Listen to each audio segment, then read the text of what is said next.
Have you lost your job? Have you lost a loved one? Are you exhausted caring for your parents, for your kids?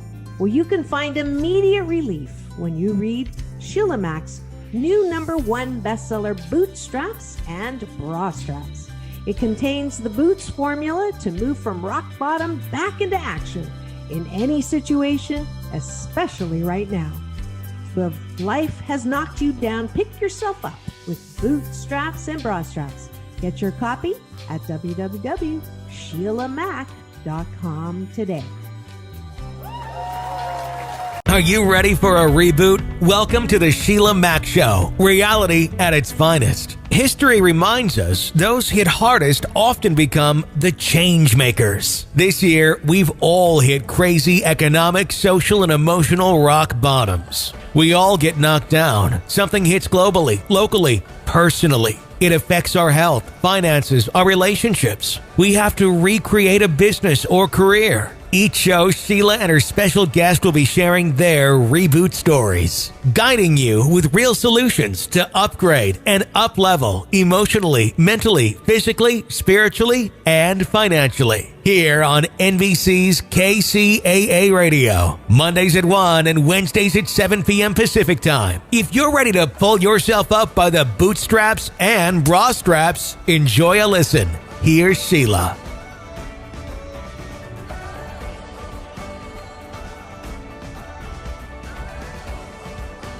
Second, the door just opened. Welcome to the Sheila Mac Show, reality at its finest. Here we have real people sharing real stories and actionable steps to help you reinvent, rebuild, and reboot your business and personal life on your terms.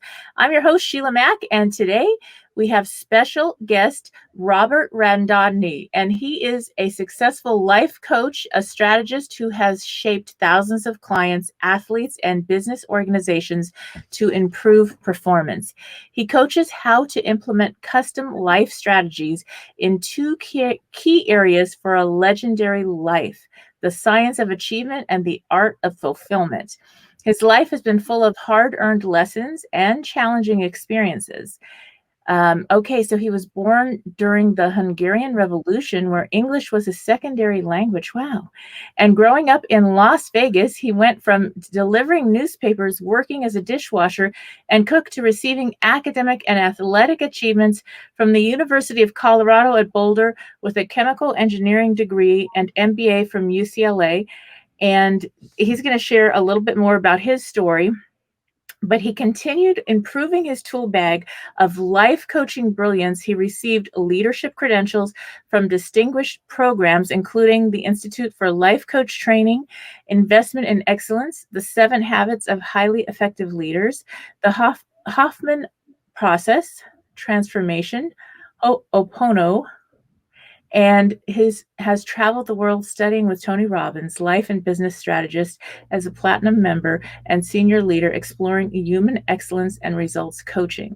Today, he has a professional businessman, entrepreneur, philanthropist, visionary, and passionate life coach, currently enriching his BCC credentials as a certified hypnotherapist from HMI, a world-leading school, and his legacy is built from the sound foundation of real life experience that has made him into an athletic leader and excellence with proven outcome results in the business world and on the field, in the service to the community and as a humanitarian. So Robert has a creative power and wisdom from his analytical mind, balanced with his heart as a coach that can successfully mentor you to activate your highest potential. All right, welcome to this show, Robert. Thank you. My business manager and longtime colleague, Sandra Combe, wrote that. As you're reading it, I go like, wow. I'm not sure I can write like that, but thank you. It's a pleasure to be here, Sheila. Yes, and one of the things that this show is based on my new best-selling book, Bootstraps and Bra Straps, the formula to go from rock bottom back into action in any situation. And this last 12 months, let's just say, we have had globally just about every situation imaginable kind of happen.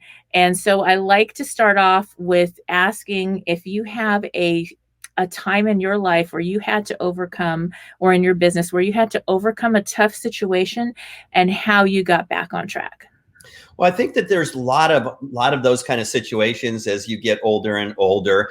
But maybe the one, since it's kind of recent, that's kind of interesting, is when the pandemic hit. I was getting ready to leave on 2.5 months of incredible travel all over the world, including a 30-day pilgrimage around the world, going to the 17 most sacred spiritual places in the world. And I was so excited about that. And one by one, the events started getting canceled. And I wasn't sure what I was going to do. I was ready to go. And I was in the middle of my hypnotherapy school at HMI that you mentioned.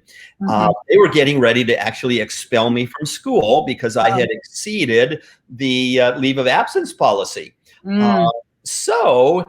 Because everything got canceled, I looked at my transcripts to see how far behind I was, and I was about 300 hours behind.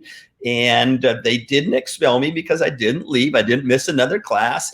And all the courses are recorded. So I started catching up. It took me about a month to get caught up. And then I started to do my internship. What's really interesting is that in hypnotherapy, like therapy, in tradition, you have an office and people come in and you talk to them. And I was hoping that in 5 to 10 years, I might be good enough that I could do it over something called Skype that I barely used and never had heard of Zoom before. And so I started my internship literally when Zoom was being that was the way we communicated. And I just posted on Facebook that I'm looking for practice clients. I was going to take 7 of them. Before I knew it, I had 50 clients worldwide. And I was doing 6 to 8 sessions a day, 7 days a week.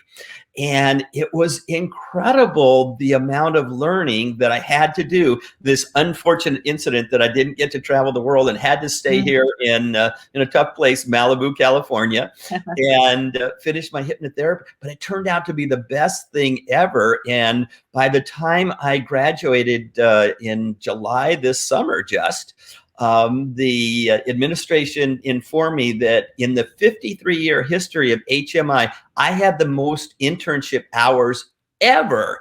Because normally people would do 1-2 hours a day, but I was doing like 8. Wow. And so it was just really fortunate. And sometimes, to sort of answer your question kind of in where I'm at right now, I believe that magic happens when you vibrate at a certain level.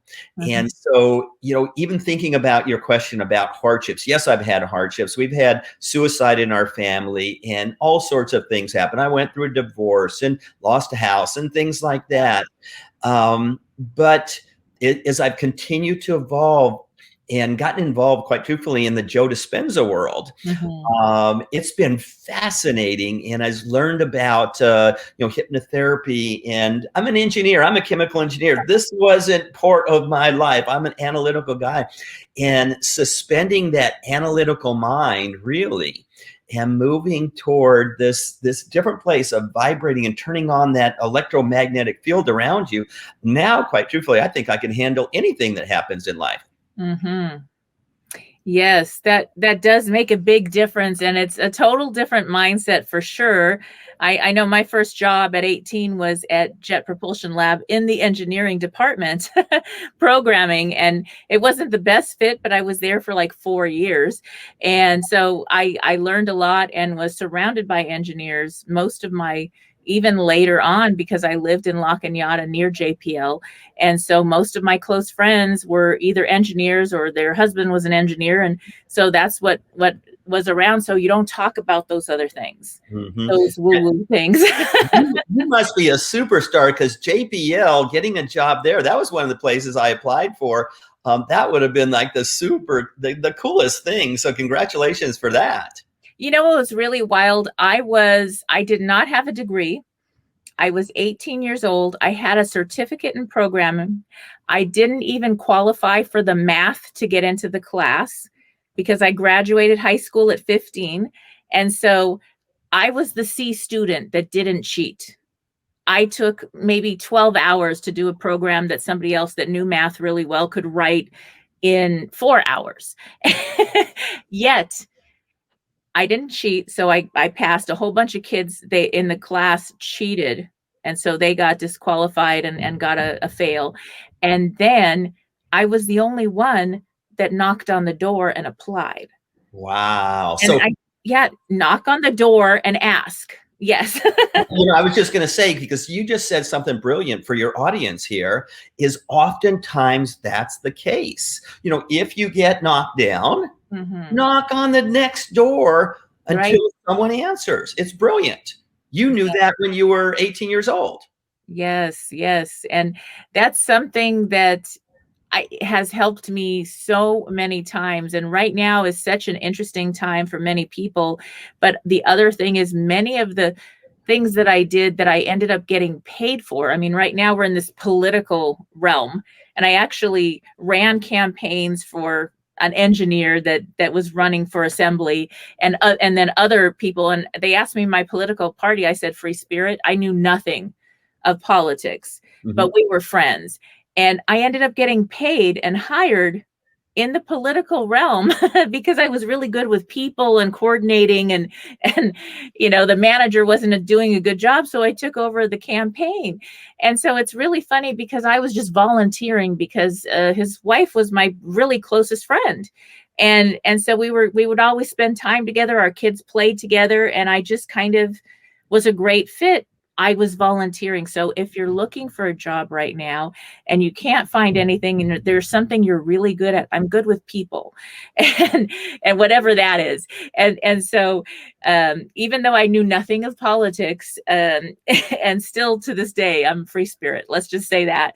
But with that, I was able to get paid very well to work with people in that industry because I volunteered first. See, and I'd say, again, you said something there brilliant, and it's a little bit hidden, but I want to kind of play with that a little bit. You said you're good with people. I'd say that it's a lot more than that, because there's people that good with people, but there are people that just vibrate at a different level, that people want to be part of, that want you. There's a reason that that gentleman asked you to be part of the campaign. There's a reason JPO asked you, and it wasn't just pure luck. You vibrate at a level that people want to be part of. I've gotten involved with a brand new network marketing company, and I've never done it before, and all of a sudden it's just taking off, and I'm sitting there going, and people are trying to figure out, like, how's this going? Because it's primarily it's a women's clothing company, and I'm one of the few guys in it, one of the smart men in it. But what we figured out is that right now in particular, I'm vibrating at a level that people want a piece of that. They want to vibrate at that level. And I say that that's the way you are, Sheila, too. You are attracting those kinds of things. So if we're talking the audience, what I would tell them, and particularly I'm in this Joe world right now, is figure out how to vibrate at a higher level. Vibrate at a place of freedom and bliss and love and gratitude, and more than just saying it, but vibrating at that level, and magic will happen in your lifetime, like it has for you and for me. Yes, it's almost, Dr. Wayne Dyer used to say, act as if. And I think that's something where you've got to believe that it's possible and live into something instead of, okay, well, it's not possible because, and you have all these reasons, because we all have reasons and there's stories, right? And so if we just forget about the stories and we're going, sit in the car that you want, or whatever you want to do, go knock on the door at the job that you really want. I needed the job I had a little baby at the time. I was very young. I had a child. They had free childcare. That was my main reason for wanting that job. They paid well, and they had free childcare for all the engineer kids. So my little one literally stayed with the engineer kids, and he ended up, crazy as it is, he builds computers. He networked the Staples Center at 14, and he is a chess nerd that's an expert now, almost a master. So I don't know if that was something to do with that or not. Well, and I think it is. As you were speaking, I was thinking about what you read in my bio, that I help people with strategies and life strategies. And I think that's I'm kind of beyond that now, and you are too, because that's almost staying and living in this 3D world. And the things that you're describing are beyond the 3D world. There's a reason that happened. There's a reason you got a job at JPL, because people don't just walk in the door and get jobs at JPL. It is one of the most prestigious places to work in the world. And for them to have childcare, and for that to be the reason you go, the universe or God or higher power, whatever you believe in, directed you to that. That's what I've come to believe. I've shifted way beyond engineering now to just, it's all about mindset. How do you really effectively change your mindset? And I think that's why I got into hypnotherapy now, because I can help people actually shift their mindset, because it's not as simple as thinking it. You have to really integrate it into every cell in your body.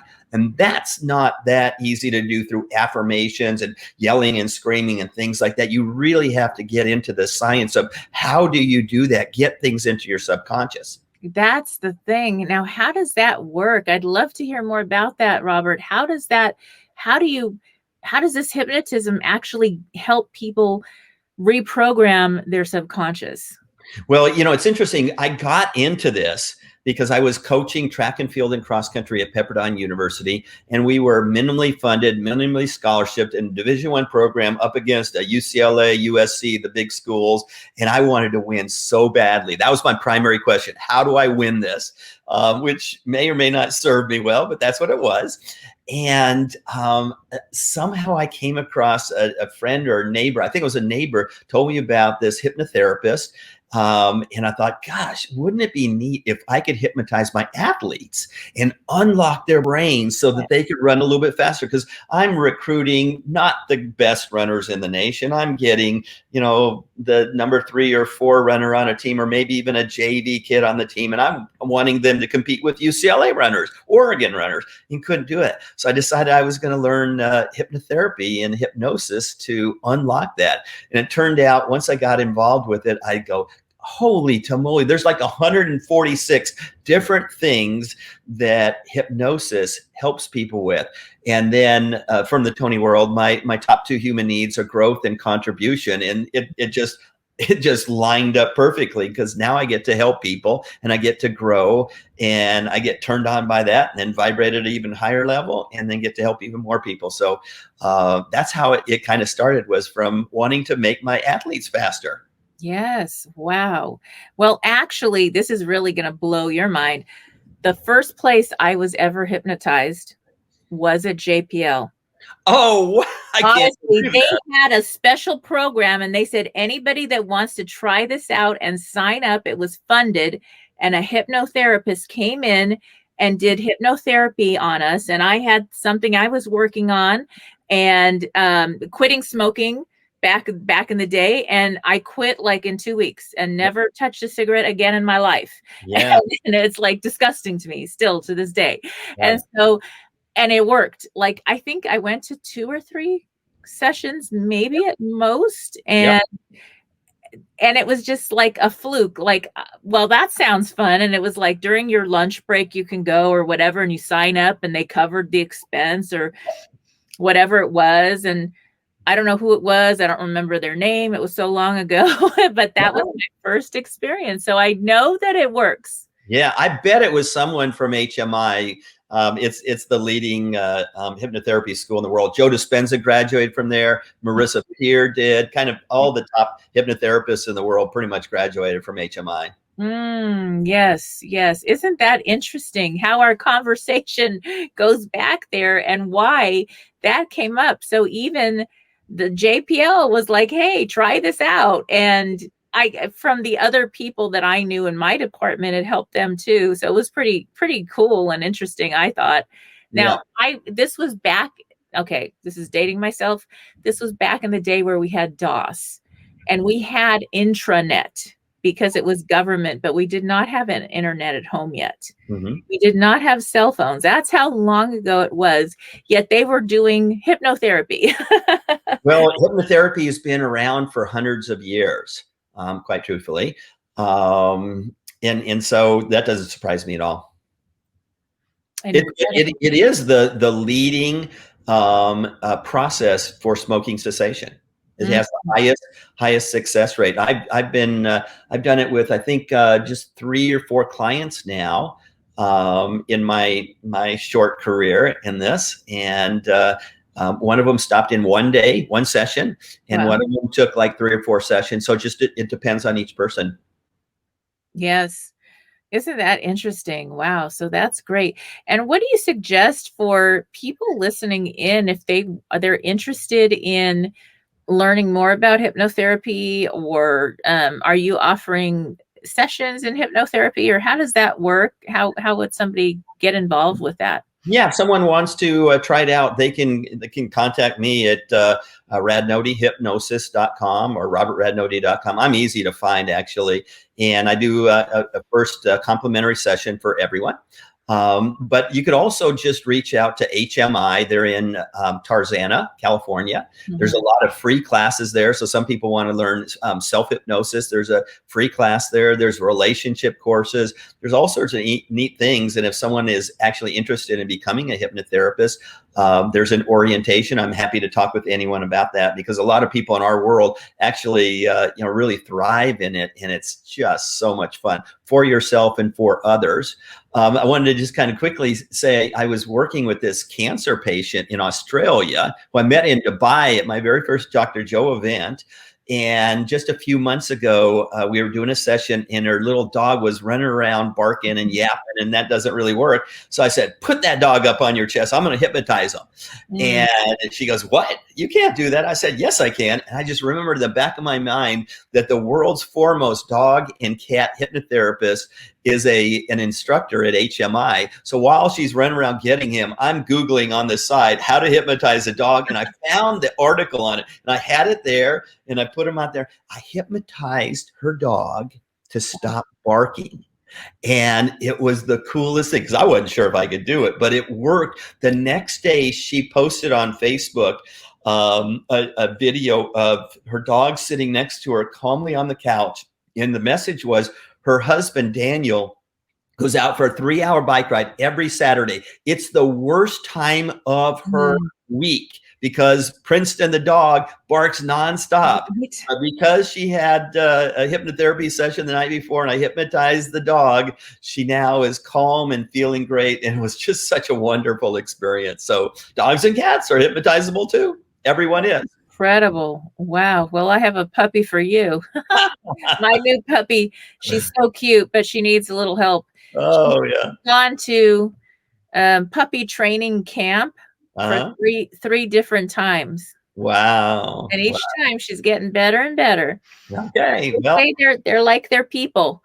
So I don't know what one thing you just said there is kind of important for everyone also in the audience, is that you're getting better and better, a little bit better each time. And that's that, principle of continuous improvement, or Kaizen, the Japanese word.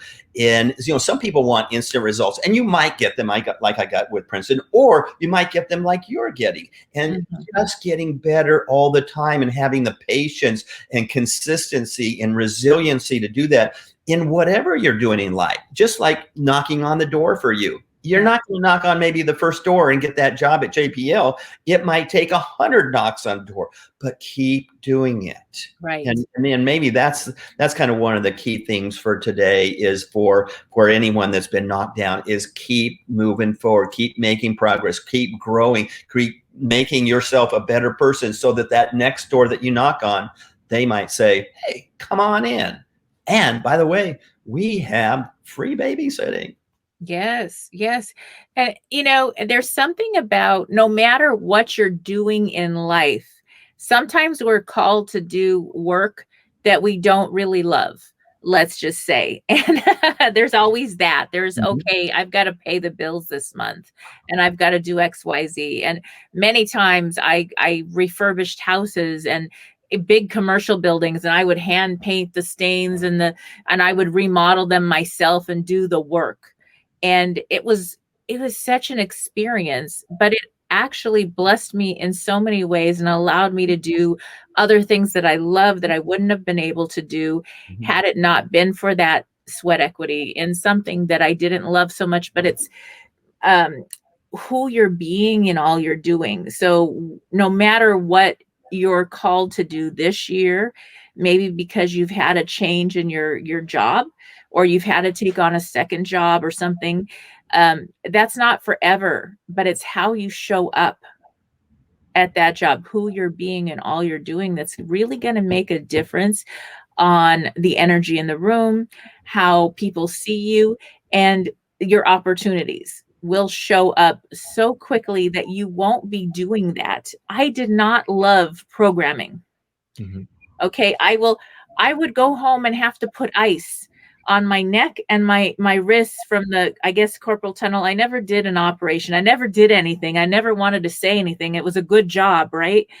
But all of a sudden, I ended up teaching the safety training classes and leading courses and leading tours. And I would do more and more of the other things. Mm-hmm. And so, and I was led toward more of what I was really happy doing, that was a better fit, even though I went in doing the programming, which was not, it was like the wrong size shoe. Mm-hmm. It was very painful for me. And my body even was like, hey, this is just not forever, please.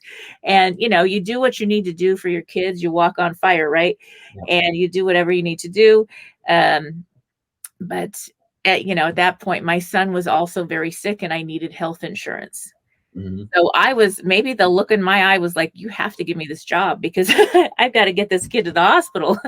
And he would end up going to the hospital on a regular basis with super high fevers and, this and that. So it was really an interesting time, but you're always led to where you're supposed to be guided to, even if you have to do something that's not quite a good fit at the moment. Yeah. Yeah. Well, and I truly believe that every experience you had made you the person you are today. If anything would have been different, you wouldn't be this beautiful, magical soul that you are. And that's true for every single person. And, one of the biggest things I've learned in this hypnotherapy, and we've learned it in some of the personal development growth that we've had, but now I've experienced it because I get to hear the inside of their heads. They tell me like everything. It's like that Mel Gibson movie, mm-hmm. What Women Want. I get to hear that from people, men and women. It's so cool. But it always comes down to feelings of worth and worthiness. And, a lot of my work is actually instilling that, putting that into people's subconscious, that I am worthy. I am more than enough. I am loving, lovable, and loved. Yeah. If I had to summarize what I do, it's some flavor of that being put in people in any aspect of their life. That's what people are missing. And I think it's a human condition. Robert, how did that happen that we lost that along the way? I mean, we're all these beautiful little babies that are 99.9% loved and welcomed into the world. I mean, we have some that aren't, but quite a few are loved and welcomed into the world. And then somehow along our journey, we get this idea that we're not enough. I mean, I think, is it television? Is it commercials? Is it schooling? What? I'm not sure, maybe a combination, and what our parents repeat that their parents told them that may be a negative, yeah. Or something, because when you think about a little child, they're in their essence and their truth. Maybe they're singing and they're completely off key, but they're connected to, they're vibrating at that source and at that energy, and everybody loves them and everybody smiles because they see this beautiful child singing and it's peaceful and it's blissful and they're happy and they know they're better than enough. They're not just enough. They're more than enough. How does that disappear? And how does hypnotism bring that back? How long does that take? Yeah, it's really that 2 million year old brain that we have, that when your mind is first formed, let's say that's your mind, an oval. When you're first born, there's just a little sliver of your mind that's been developed. And really all it knows is fight or flight. That's all it knows. And as you're growing up between birth and about 8 years old, you develop your conscious mind and your subconscious mind. But it turns out your conscious mind is only about 12% of your mind. And there's some research that shows as little as 5%. So your subconscious mind is 88+% of your mind. Between about 8 years old and puberty, 12, 13 years old, you develop with a critical mind or the analytical mind that filters now what gets stored in your subconscious. Up till then, pretty much everything gets stored there. So you got these positive experiences, thousands of them, and these negative experiences all stored in your subconscious. Most of them you don't even know they're there. So that in your adult life, you run into those things of a teacher saying, you can't write, or that wasn't very good. And a parent saying, don't do that, don't speak out. And you develop these things that impact you in life. The best story I've got is my parents came from Hungary. And so every 5 years or so, my parents would save up enough money and we'd go to the old country to see relatives. That's where all the relatives lived. Right. And I remember growing up, my sister and I always wanted a dog. And my dad wouldn't let us have a dog. He just didn't like dogs, but he didn't know exactly why. And so we were at a family reunion at his sister's home, and there's dogs running all over the place. And I just remarked, gosh, there's a bunch of dogs. We weren't allowed to have any dogs. And she goes, well, I know why. And everyone turned to her. And we said, well, why? She said, when your dad was 5 years old, he was bitten by a dog. Oh. He couldn't, even when she said that, he did not remember it, but his subconscious did. And because of that, and this is kind of a minor example, but we didn't have a dog growing up because of something that happened that he had no control over. That it just happened. And we have thousands of these things in your subconscious. So what hypnosis actually is, it's not a falling asleep. Like some people think you got lulled into sleep and then you go and you're in sleep. It's not. What hypnosis is overwhelming your conscious mind so that you want to drop, you want to escape into your subconscious. And once you're in that subconscious, then a trained and good hypnotherapist, we can either strengthen those positive experiences, we can lessen or eliminate those negative experiences, or create a whole new experience because the mind doesn't know the difference between real and imagined. And then we can work to put into your subconscious things that serve you. So hypnotherapist is very different than a stage hypnosis. You know, they're working to make you quack like a duck or run around like a chicken.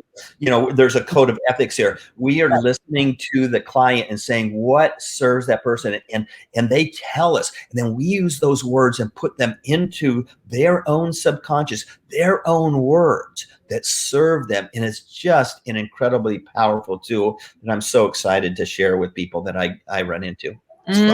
It's fun. Yes. Now, I'd love to hear a little bit about what it was like when you were working with your sports people and you practiced hypnotherapy on them a little bit, and what the difference was, or what kind of, did their game change, or their numbers, their results? How did that show up? Okay. It happened one time, and I'll explain why that happened. So I was in the middle of my schooling, and we had a track meet up at San Luis Obispo. Our team was up at the hotel, and they knew I was doing this. And so I said, okay, we're in a team meeting. I said, who wants to be hypnotized? And let's see what happens. And one guy raised his hand, I'll do it, coach. And so he comes up. I do it with them. We have a really good session. I go, anyone else want to? And then 4 guys raised their hand.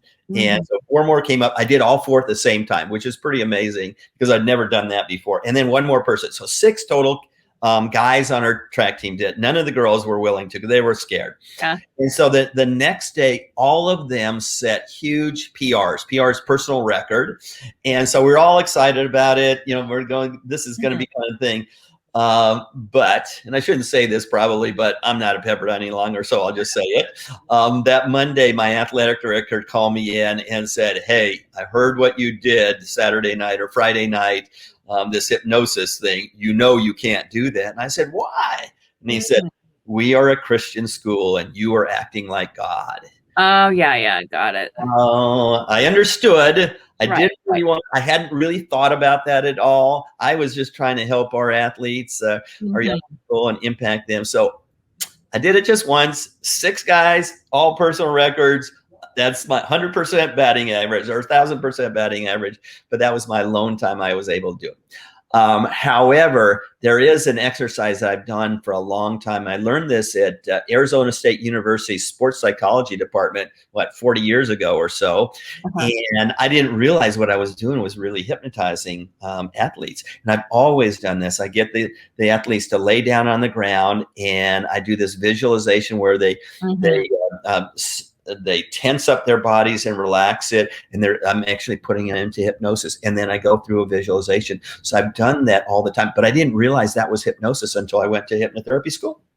Wow, that makes sense. So what can people do, maybe if they just want to work on their, maybe reprogramming their self-conscious, or putting in more positives than negatives or something? What could they do themselves? Is there anything they can do? Sure. There's two things I'd say to answer that. First of them, one thing is I do this with a lot of clients. I ask them to do what I call the consciousness exercise. And so this is working at the conscious level, but that's where you can work at. And I ask people to start to notice when they say or think something that doesn't serve them. Yes. So that's the first step, is just recognizing that. So I'll give them a week period. I'll give them a journal and say, just start to recognize this. And when you do, in your mind or out loud, say, stop, cancel, and think about what I can do, what I should say or think in place of that. And you start with people but you have to do this consciously. So it's a little bit hard to make it long-term, but it's a good first step, is to become conscious of saying, I can't do that, or I don't want to do that, or that's not very good, or that person is, or whatever the case may be. Because people don't recognize that that's what they're doing. So the consciousness exercise is a good one. The other thing that I'd say is that when you first wake up and right before you go to sleep, you're in that near hypnotic place anyway. You're in your brainwaves are either at the alpha or maybe the theta stage when you're the most open to suggestions. So that's why, at the beginning of the day, when you first wake up, instead of looking at your phone, saying who messaged me, who texted me, blah, blah, blah, blah, blah, or turning on the news or whatever the case may be, if you just think about and create a morning routine, maybe around what you're grateful for, and then setting your attention for the day. Those are two simple things you could do in just a few minutes. And then right before you go to sleep, the same kind of thing is be grateful for, thankful for the things that might have happened during the day. And then deciding what your intention is for tomorrow. Let go the things that were learning opportunities. Oh, right. Let go of them and just focus on. So you can almost self-hypnotize yourself just by doing those two things. And then that consciousness exercise works at that conscious level.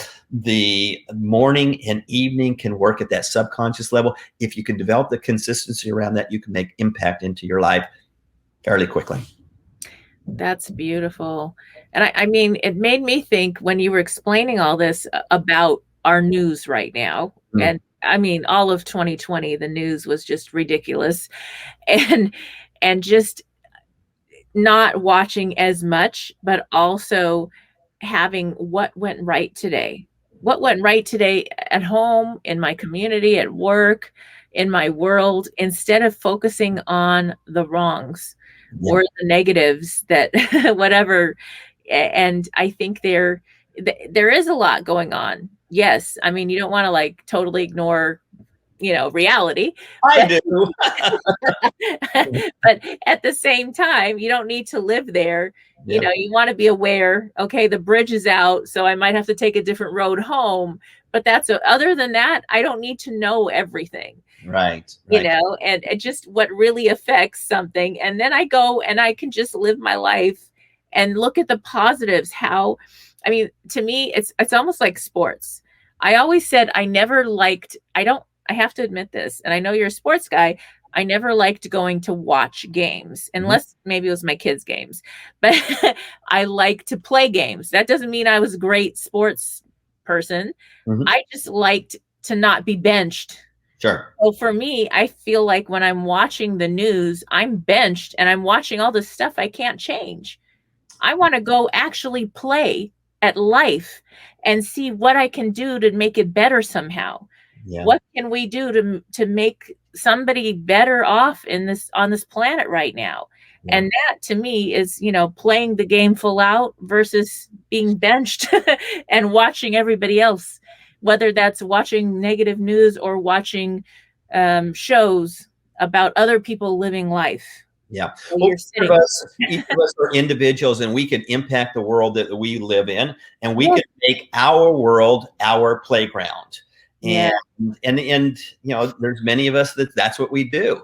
And, that's what we're really doing. That's what your program, your best-selling book is all about. That's the work that I do, is helping, teaching, mentoring, coaching, inspiring people to do exactly that, making their world, whatever their world is, just a beautiful place to live. By being and living in a beautiful state, you automatically pull all that up. Yes. And you'll notice, think about whether you work in a work environment right now with people, or even on a Zoom call or whatever you're doing, the energy in the room or on the Zoom call, let's say, if you have somebody walk in that has a negative state, the energy goes down. Mm-hmm. And if somebody comes in with a positive, the energy goes up. So we affect, the leader in a company could be somebody that's actually just got hired as the janitor and could be leading the whole energy of the entire company. So that energy is so important. It's more important than the knowledge. You can always learn something. But if you don't have the right state and energy, it's going to pull everybody down. I had a rule. This was one of the only rules I had at my gift stores. I had 5 gift stores. After the JPL season in life at 23, I opened a gift store in Montrose, California, and then a whole bunch of others. And, 5 of them, and they were 5,000 square feet each and this and that. And my rule was, if you do not want to be here today, I do not want you to come to work. Mm-hmm. Because the energy of somebody that doesn't want to be there, whether you need to go to a concert or you need to go be with a loved one that's sick, whatever, the people will feel it and we will lose sales. Yeah. And it was 100%. There could be less people on the floor and we would make more sales than if that one person came in that did not want to be there. Yeah. We are energy beings, and managing our energy level. That's that vibrational level. When you vibrate, when your energy's up here, magic happens. Mm-hmm. It goes down here, which the news pulls us down. That's one reason I don't really watch news at all. Mm-hmm. But I want to keep my energy level up. I want to create my environment where the energy is super powerful. And, I've learned to really manage that energy state. And now magical, almost mystical things happen. And really, truly, every day is the best day ever again. That's something I picked up in Life and Wealth Mastery in Fiji. And it's just kind of, it's now part of my cellular structure through my subconscious. I used to say it all the time and go, oh, shoot, I don't really believe that. But now it's true. I've made it true. My energy levels made it true. That's beautiful. And I would love to ask you a quick, as we get ready to close out this talk, a quick question. It's actually a couple questions. What is the top book that has changed your life?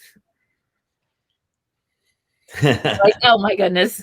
I read a lot of books. I'll just say this because there's so many of them. I read a book last week and I've read hundreds of leadership books, and all of them are kind of the same. I try to get 1 or 2 new things out of them, but they're literally the same. But I read one last week called Leadership and Self-Deception. And I never heard of that. I thought I've heard of every book except for the new ones, but It's been around for years. It's sold 2 million copies in 30 plus languages by the Arbinger Institute.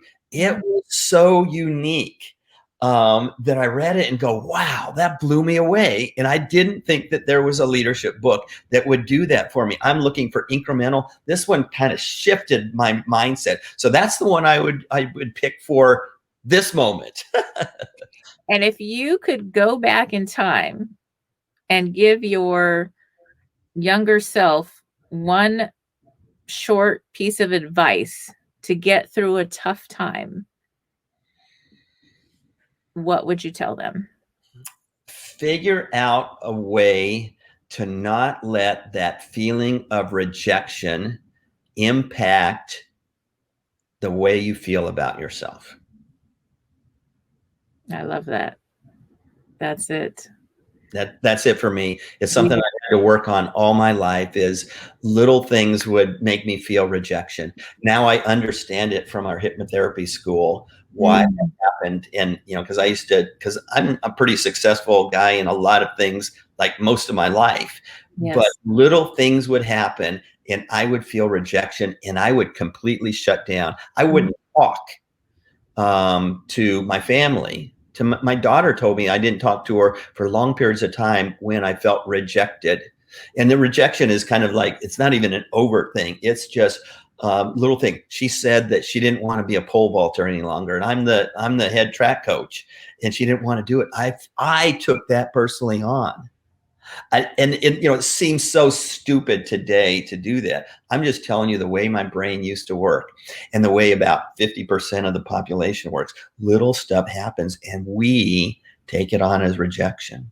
That's the advice I'd give my younger self, is get over that way sooner than it took me. That's great. Awareness is everything. You can change anything with that awareness.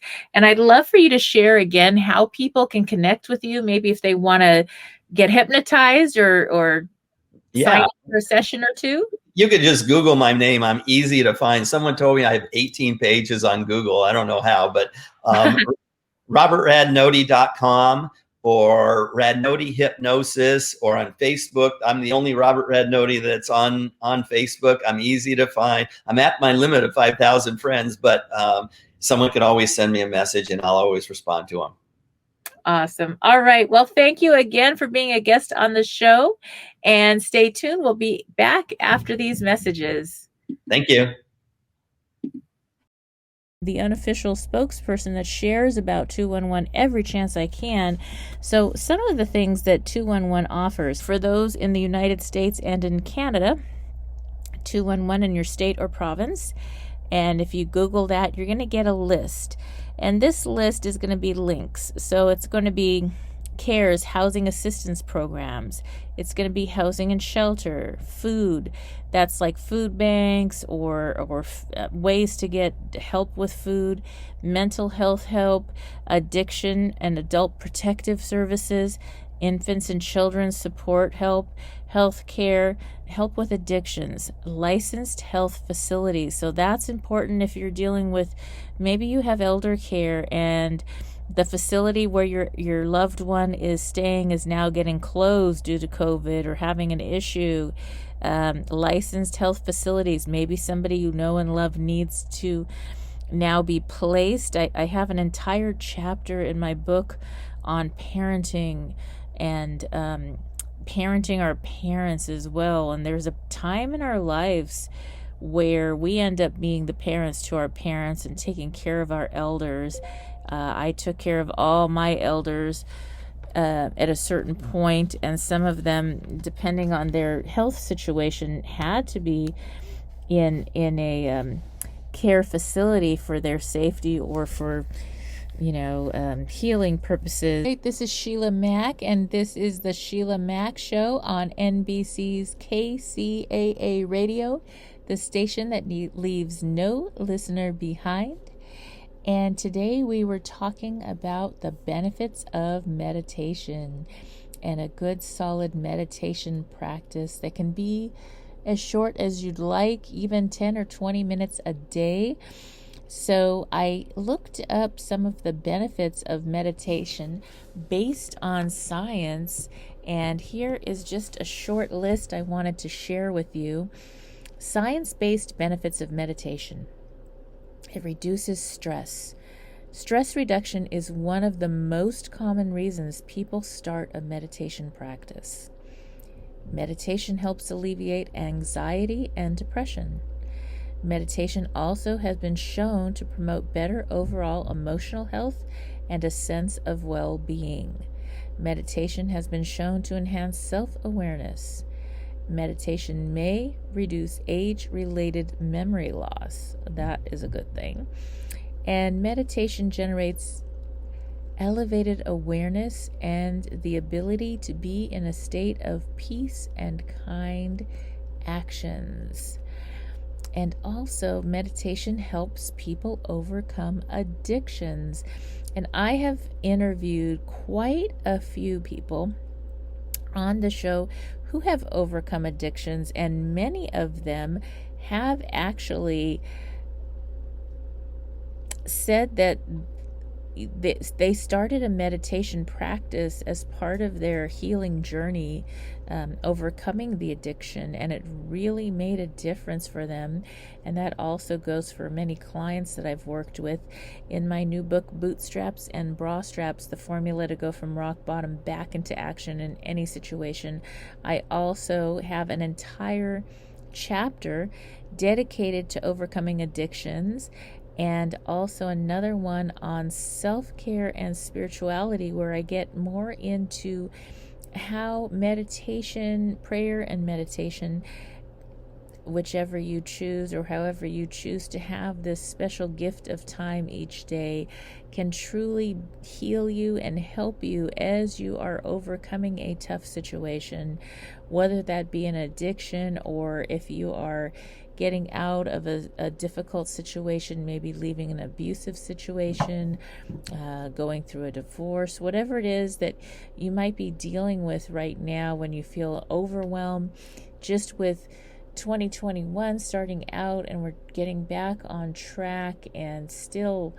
in some parts of the world dealing with the pandemic virus that is hopefully going to end soon. I am looking forward to the day when Corona is just a beer again. But until then, meditation is a really helpful way to get through these very interesting times. So I also have a picture here of Kobe Bryant, and one of his statements, he said that it's meditation, the first thing I do when I get up, that I find that to be the best way to start the day. And what a beautiful, incredible soul Kobe was, and his legacy and memory lives on, and his beautiful daughter as well. And so there are so many people who practice hard, train hard, work long hours, and they have used this meditation as a time to heal, to reboot, and to actually be able to give 100% to the rest of their day. So there's many studies about this. I hope you check out some of Tom's programs on meditation, and I also have a free gift for you. If you go to sheilamac.com/boots, BOOTS meditation, I will send you a free gift, which is a short meditation to get you started on your meditation journey, or to add to your prayer and meditation practice that you already do. And now I'd like to share with you a short Dear Sheila that came in that talks a little bit more about meditation. Take a listen. Yes, community is truly key to the authentic soul.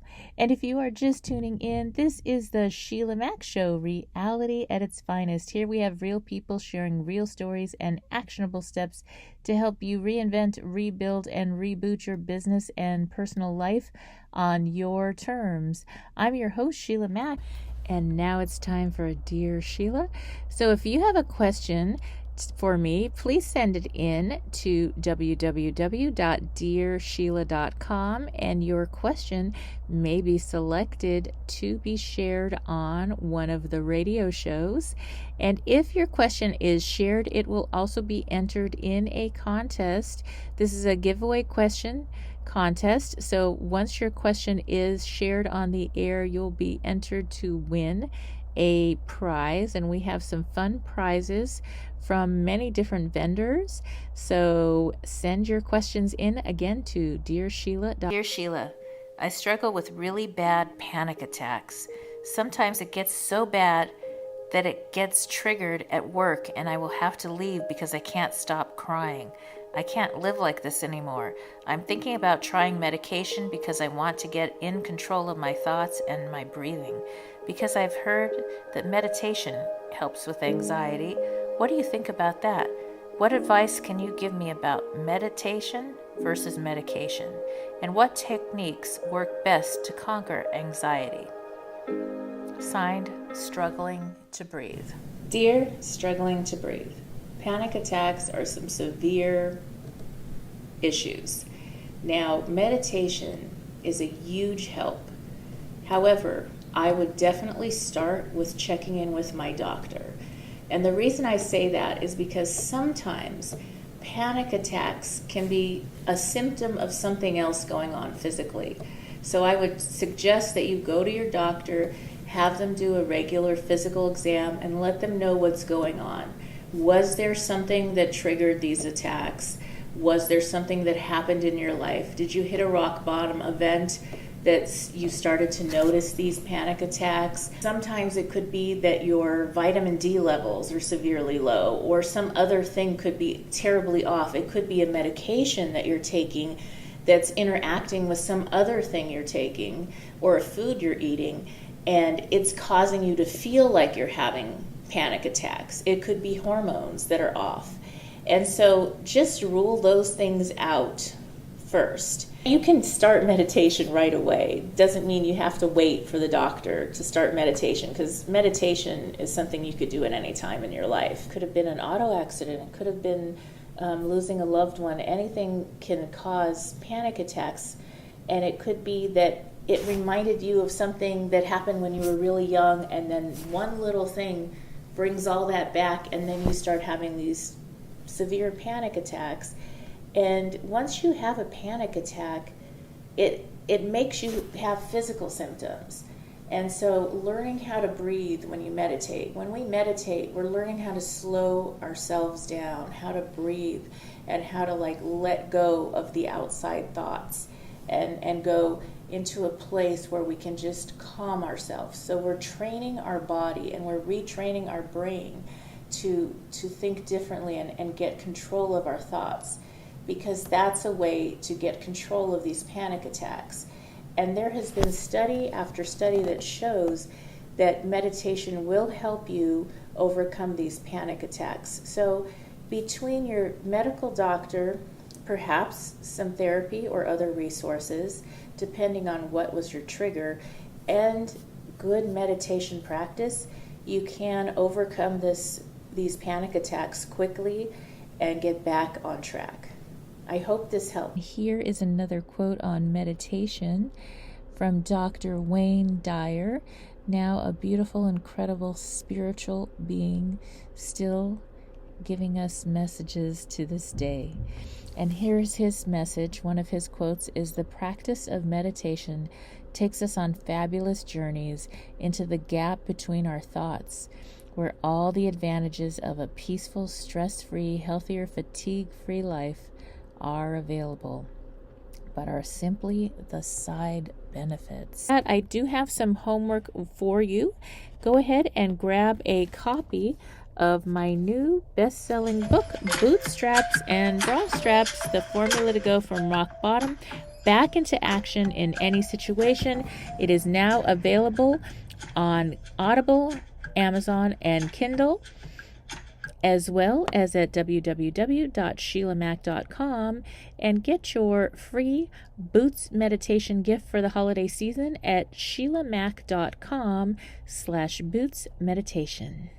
Thanks for listening. I have to let you know something, just between you and me. This book is not one size fits all, just like a pair of boots or a bra. So the formula is designed to help you through any situation. I'd love for you to grab a copy of my new best-selling book, Bootstraps and Bra Straps, The formula to go from rock bottom back into action in any situation. It is now available on Audible as well as on Amazon and Kindle and at www.sheilamac.com.